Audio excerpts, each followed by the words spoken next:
안녕하세요. 오늘 저희가 함께 살펴볼 자료는요, AI 스튜디오 앱 개발 및 배포 가이드인데요. 이걸 읽는데 기분이 정말 이상하더라고요. 꼭 몇 년 뒤 미래에서 온 문서를 미리 보는 느낌이었어요. 코딩을 한 줄도 모르는 사람이 아이디어만 가지고 실제 앱을 만드는 그 전 과정을 담고 있는데, 와, 이게 더 이상은 공상과학이 아니구나 싶었죠. 저도 정말 비슷한 느낌 받았습니다. 이제 개발의 시대가 정말 한번 크게 바뀌는구나 하는 게 확 오더라고요. 네. 소프트웨어 개발의 역사를 보면요. 계속해서 인간한테 더 친숙한 방식으로 발전해 왔잖아요. 그렇죠. 기계어에서부터 시작해서 네, 기계가 알아듣는 0과 1에서 조금 더 사람말 같은 고급 언어로 그걸 또 묶어서 편리하게 만든 프레임워크로 그 과정에 거의 뭐랄까 최종 단계에 거의 온 느낌이에요. 그 최종 단계를 이 자료에서 아주 재밌는 용어로 부르던데요. 바로 바이브 코딩, 음, 파이브 코딩. 네, 바이브 코딩. 저 이 단어 보고 정말 무릎을 탁 쳤습니다. 예전에는 개발자들이 컴퓨터랑 약속된 아주 엄격한 문법, 그러니까 신텍스로 대화했다면 네, 그렇죠. 이제는 그냥 우리가 사람한테 말하듯이 앱의 분위기나 느낌, 목표 이런 걸 음. 요사해서 개발한다는 거잖아요. 좀 더 생동감 있게 만들어줘 같은 말이 진짜 코드가 되는 시대라는 거죠. 맞습니다. 그러니까 기술적인 구현은 이제 AI한테 맡기고요. 인간은 의도, 인텐트라고 하죠. 이 의도를 전달하는 데 집중하는 완전한 패러다임의 전환인 겁니다. 통역사가 거의 필요 없어진 거네요. 그렇죠. 이제 중요한 건 무엇을 만들고 싶은지, 그리고 왜 만들고 싶은지가 된 거죠. 어떻게는 상당 부분 AI의 영역으로 넘어갔고요. 좋습니다. 그럼 지금부터 이 놀라운 가이드를 바탕으로요. 코딩 경험이 전혀 없는 당신이 아이디어를 현실로 만드는 그 여정, 처음부터 끝까지 한번 같이 따라가 보겠습니다. 구글 AI 스튜디오라는 도구로 어떤 걸 만들 수 있는지, 그 과정에서 당신의 역할은 또 어떻게 바뀌는지, 그리고 웹이랑 모바일 앱을 세상에 내놓는 아주 현실적인 문제들까지 한번 속속들이 파헤쳐 보죠.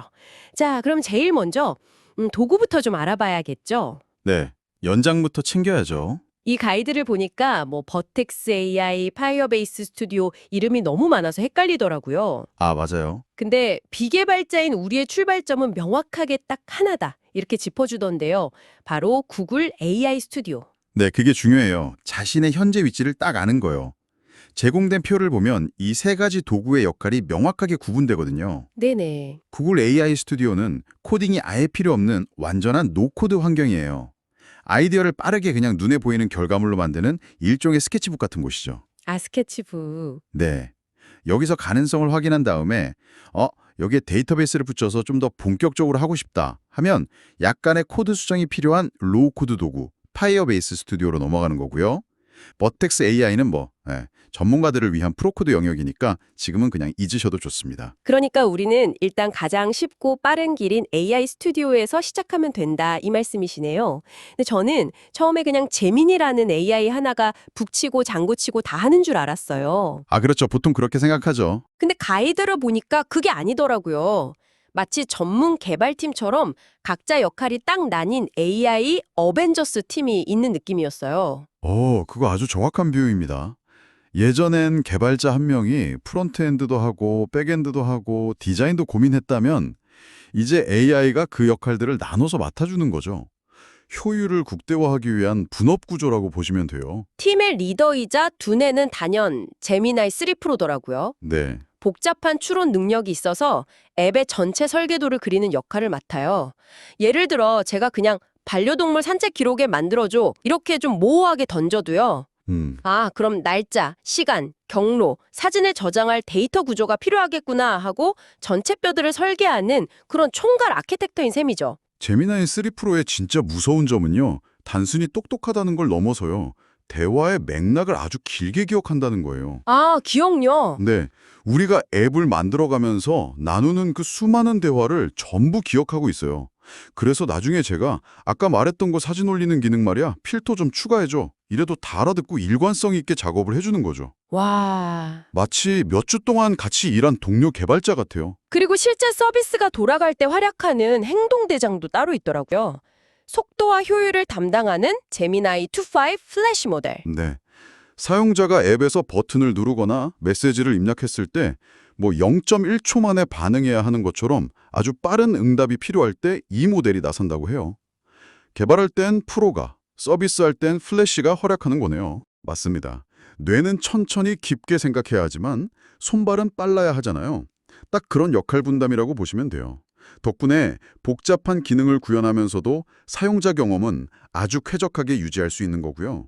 마지막으로 제가 보기엔 이게 진짜 게임 체인저인데 아, 그 모델 말씀하시려는 거죠? 네, 네노 버나나라는 이미지 생성 모델입니다.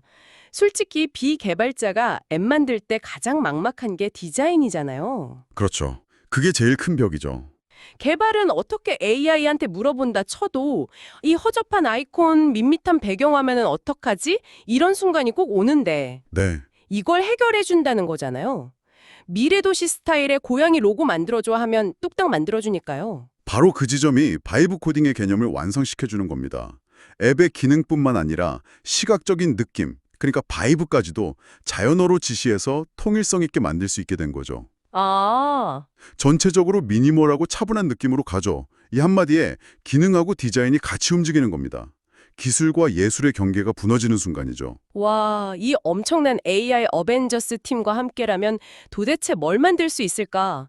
저는 기껏해야 간단한 계산기나 블로그 이 정도 생각했는데 가이드에 나온 사례들 보고 깜짝 놀랐습니다. 저도요. 첫 번째 사례가 내부 업무용 대시보드예요. 마케팅팀에서 매일 수백 개씩 쏟아지는 키워드 광고 데이터, 그 CSV 파일을 그냥 올리기만 하면 AI가 알아서 경쟁사 순위 변동이나 효율 변화를 그래프로 쫙 그려준다는 거죠. 이건 정말 이건 엑셀로 하던 노가다랑은 차원이 다른데요. 네. 그리고 기술적으로 보면 이게 아주 흥미로운 접근이에요. 보통 이런 걸 만들려면 데이터를 저장할 서버랑 데이터베이스가 꼭 필요하다고 생각하잖아요. 네, 당연히 그렇죠. 근데 이 방식은 그게 다 필요가 없어요.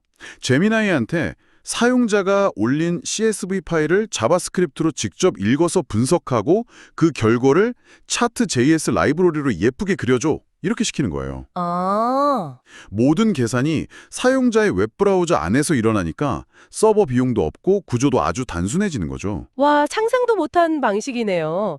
두 번째 사례는 더 창의적이에요. 생성형 미디어 앱. 예를 들어 나만의 동화책 만들기 앱 같은 건데요. 우리 아이 이름이랑 좋아하는 동물을 입력하면 제미나이가 즉석에서 스토리를 지어내고 이야, 나노바나나가 거기에 맞는 사파를 그려주는 식이에요. 이건 정말 기술력 싸움이 아니라 순수한 아이디어 싸움의 영역이네요. 그렇죠. 맞습니다. AI라는 재료를 가지고 어떤 요리를 만들 거냐 하는 기획력이랑 창의력이 핵심이 되는 분야죠. 기술 구현의 장벽이 낮아졌기 때문에 오히려 비개발자분들의 신선한 아이디어가 더 빛을 발할 수 있는 기회가 열린 셈입니다. 마지막 사례는 교육용 보조 도구인데 이것도 아주 현실적이더라고요. 네, 이것도 아주 유용하죠. 예를 들어서 좀 어려운 과학 유튜브 영상에 스크립트 전체를 복사해서 붙여 넣었잖아요.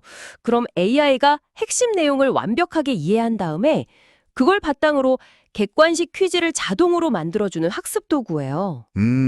제미나이의 그 긴 컨텍스트 처리 능력을 제대로 활용한 것이죠. 네. 단순히 텍스트를 요약하는 수준을 넘어서요. 내용의 인과관계를 파악하고 중요한 개념을 뽑아내서 구조화된 데이터, 그러니까 퀴즈라는 형식으로 재창조하는 능력을 보여주는 겁니다.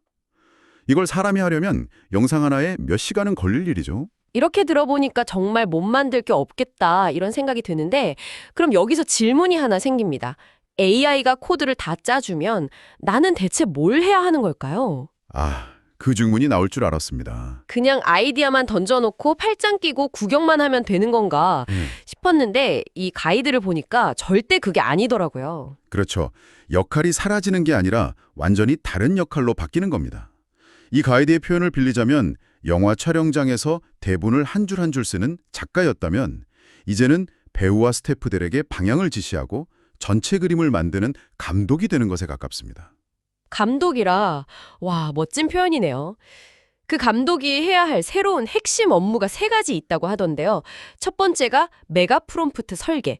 이게 사실상 개발의 시작이자 거의 전부라고 해도 과언이 아니더라고요. 네, 맞습니다. 그냥 계산기 만들어줘. 이게 아니라는 거죠? 네, 예를 들면 이런 식이죠. 리액트 프레임워크 기반의 요즘 유행하는 유모피즘 디자인 스타일의 계산기를 만들어줘. 오, 구체적이네요. 일반 계산기 모드랑 공학용 계산기 모드를 바꿀 수 있는 토글 버튼이 있어야 하고 각 버튼을 누를 때마다 살짝 눌리는 듯한 시각적 피드백 효과를 줘.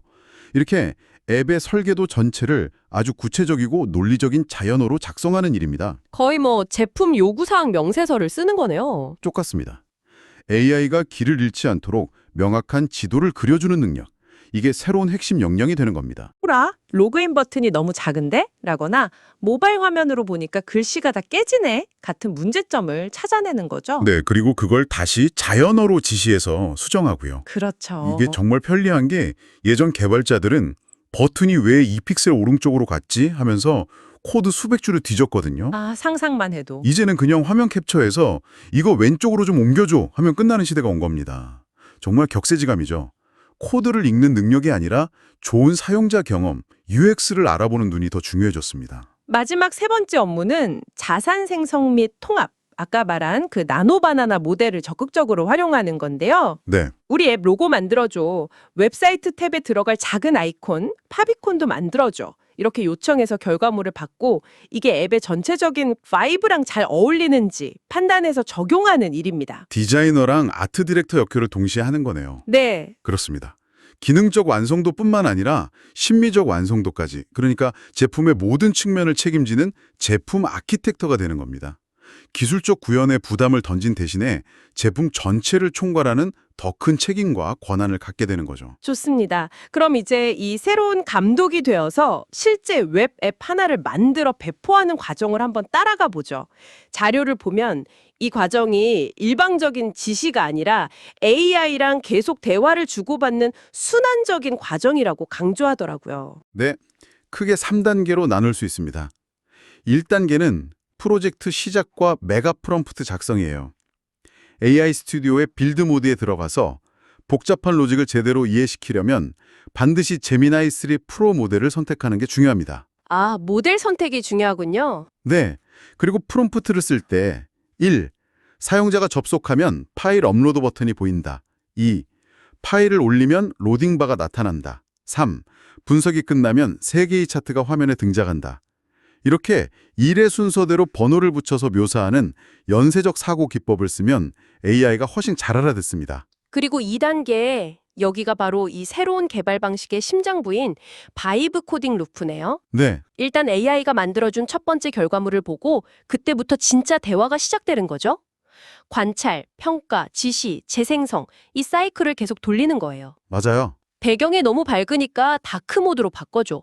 모바일에서 보니까 버튼이 찌그러지네. 반응형으로 수정해줘. 같은 지시를 계속 내리면서요. 이 과정에서 당신은 코드를 한 줄도 읽을 필요는 없지만 아주 날카로운 비판적 사고 능력이 필요해요. 예를 들어서 왜 입력창에 아무것도 안 썼는데 계산 버튼이 활성화되어 있지? 이건 논리적으로 말이 안 되잖아. 같은 모순을 발견하고 지적할 수 있어야 합니다. 아, AI는 시키는 대로만 하는 거니까. 그렇죠. AI는 훌륭한 코더이지만 논리적인 허점까지 스스로 찾아내지는 못하거든요. 그렇게 수많은 대화를 거쳐서 앱이 마음에 쏙 들게 완성되면 드디어 마지막 3단계, 원클릭 배포입니다. 네, 화면 상단에 있는 Deploy to Cloud라는 버튼 하나만 누르면 그 복잡했던 서버 설정, 도커 컨테이너화, 보안 URL 생성 같은 과정이 전부 자동으로. 모두 자동으로 처리되고 전 세계 누구나 접속할 수 있는 주소가 짠 하고 나온다는 거죠. 여기서 핵심은 구글 클라우드에서 스케일 투 제로라는 기능이에요. 스케일 투 제로요? 네, 이걸 비유하자면 손님이 아무도 없을 땐 가게 문을 아예 닫아둬서 전기세 한 푼 안 사라는 식당 같은 거예요. 아, 효율적이네요. 그러다 손님 한 명이 오면 그제야 문을 열고 손님이 100명으로 늘어나면 가게가 저절로 100배 커지는 거죠. 와, 사용자가 없을 땐 비용이 0원이기 때문에 초기 자본이 부족한 개인 개발자나 스타트업에게는 정말 꿈 같은 환경입니다. 물론 이걸 쓰려면 구글 클라우드 계정에 신용카드는 등록해 둬야 하고요. 그건 필수죠. 자, 웹앱은 어떻게든 만들 수 있을 것 같습니다. 그럼 이제 한 단계 레벨을 높여서 안드로이드 앱 개발을 살펴보죠. 이 가이드에서는 웹앱이랑 달리 안드로이드 앱은 비개발자에게 여전히 약간의 허들이 있다고 솔직하게 인정하더라고요. 네, 그쵸. AI가 짜준 코드를 스마트폰에 설치할 수 있는 파일, APK로 바꾸는 컴파일이라는 과정이 추가로 필요하기 때문이죠. 맞습니다. 그래서 웹이랑 로컬 PC를 오가는 하이브리드 워크플로우가 필요해요. 첫 번째 단계는 똑같이 웹브라우저의 AI 스튜디오에서 시작합니다. 코틀린 언어로 안드로이드용 스톱워치 앱 만들어줘 라고 요청하면 제미니가 안드로이드 스튜디오에서 바로 열 수 있는 완벽한 프로젝트 폴더 구조를 통째로 생성해줘요. 오, 만드는 두 번째 단계. 바로 컴파일이겠네요. 네, 거기서 길이 좀 나뉘죠. 여기서 길이 두 갈래로 나뉜다고 하던데요. 경로 A는 전통적인 방식, 안드로이드 스튜디오라는 무거운 개발 프로그램을 PC에 설치하고 다운받은 프로젝트를 여는 거죠. 그렇죠. 근데 이때 꼭 버전이 안 맞는다거나 하는 자잘한 오류가 터지잖아요. 네, 항상 그렇죠. 하지만 재미있는 건 이제 그 빨간색 오류 메시지를 보고 당황할 필요가 없다는 겁니다. 아, 어떻게 하죠? 그냥 그 메시지를 그대로 복사해서 다시 AI 스튜디오에 가서 이런 오류가 뜨는데 어떻게 해결해? 라고 물어보면 돼요. 그럼 AI가 해결 방법을 단계별로 친절하게 알려줍니다. 와, AI랑 같이 디버깅을 하는 거네요. 네, 새로운 경험을 하게 되는 거죠. 경로 B는 훨씬 더 현대적인 방식이네요. 내 컴퓨터에 아무것도 설치하기 싫은 사람들을 위한 파이어베이스 스튜디오. 맞습니다. 모든 게 웹브라우저 안에서 해결된다고요? 웹 화면에 가상의 스마트폰, 에뮬레이터를 띄워놓고 거기서 앱이 어떻게 작동하는지 바로 확인하고 빌드까지 할 수 있어요. 네, 비개발자라면 이쪽이 진입 장벽이 훨씬 낮겠죠. 컴퓨터 사양에 구애받지도 않고요. 그렇겠네요. 그런데 이렇게 앱을 다 만들었다고 끝이 아니더라고요. 구글 플레이 스토어에 내 앱을 등록하려고 할 때 반드시 지켜야 할 아주 중요한 정책이 있다고 경고하던데요. 네, 이건 기술이 아니라 정책의 문제라 정말 중요합니다. 만약 당신의 앱이 AI를 이용해서 컨텐츠, 예를 들어 챗봇의 답변이나 이미지를 생성하는 기능이 있다면요. 네, 사용자가 그 결과물을 보고 이건 좀 불쾌하다 또는 유해한 내용이다 라고 느꼈을 때 즉시 신고할 수 있는 사용자 신고 기능을 앱 안에 반드시 포함해야 합니다. 아, 그 기능이 없으면 아무리 앱을 잘 만들어도 심사에서 거절당할 수 있다? 그렇습니다. 수많은 노력이 물거품이 될 수 있죠. 따라서 개발 맨 처음 메가 프롬프트를 작성하는 단계부터 제미나이에게 사용자가 AI가 만든 콘텐츠를 신고할 수 있는 버튼을 만들어주고 신고가 접수되면 해당 콘텐츠를 즉시 가려주는 기능도 넣어줘 라고 명시적으로 요구해야 합니다. 이건 선택이 아닌 필수사항이군요. 네, 필수입니다. 알겠습니다. 앱을 만들고 배포까지 했는데 여기서 끝이라고 생각하면 큰일 나겠네요.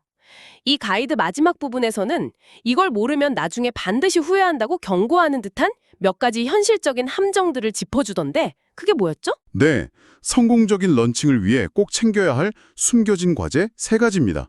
첫째, API 키 보안입니다. API 키요? 이 API 키는 AI 서비스를 이용할 수 있는 일종의 신용카드 같은 건데요. 이걸 웹 앱 코드에 그대로 두는 건 우리 집 현관문 비밀번호를 문 앞에 포스트잇으로 붙여놓는 거랑 똑같아요. 누구든 보고 들어와서 마음대로 쓸 수 있고 순식간에 요금 폭탄을 막게 됩니다. 생각만 해도 끔찍하네요. 그럼 어떻게 해야 하죠? 이건 역시 AI에게 시키면 됩니다. 내 API 키가 외부에 노출되지 않도록 파이어베이스 클라우드 펑션스 같은 백엔드 서버를 통해서 안전하게 호출하는 방식으로 코드를 수정해줘 라고 요청해야 합니다. 키를 안전한 서버 금고에 숨기는 거죠. 두 번째는 커스텀 도메인 연결이네요. 네, 구글 클라우드런 뭐 이렇게 시작하는 길고 이상한 주소 대신 www.netservice.com처럼 제대로 된 주소를 써야 사용자들이 신뢰하고 들어오겠죠? 그렇죠.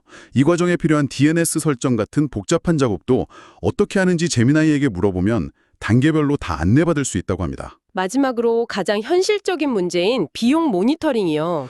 아, 돈 문제. 제일 중요하죠. AI 모델과 서버는 모두 사용한 만큼 비용이 청구되잖아요.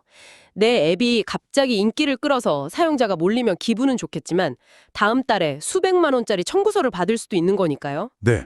구글 클라우드 결제 메뉴에서 예산 알림을 반드시 설정해서 예를 들어 비용이 10만 원을 넘으면 나에게 즉시 이메일을 보내줘 같은 안전장치를 꼭 걸어둬야 합니다. 오늘 정말 많은 이야기를 나눴네요. 구글 AI 스튜디오와 바이브 코딩이라는 개념은 소프트웨어 개발이라는 그 거대한 벽의 높이를 극적으로 낮춘 게 분명해 보입니다. 네. 이제 저는 코드를 몰라서요 라는 말은 더 이상 좋은 핑계가 될 수 없는 시대가 정말 코앞에 온 것 같습니다. 하지만 모든 장벽이 사라진 건 아니죠. 기술적인 어려움은 줄었지만 그 자리를 다른 종류의 어려움이 채우고 있어요.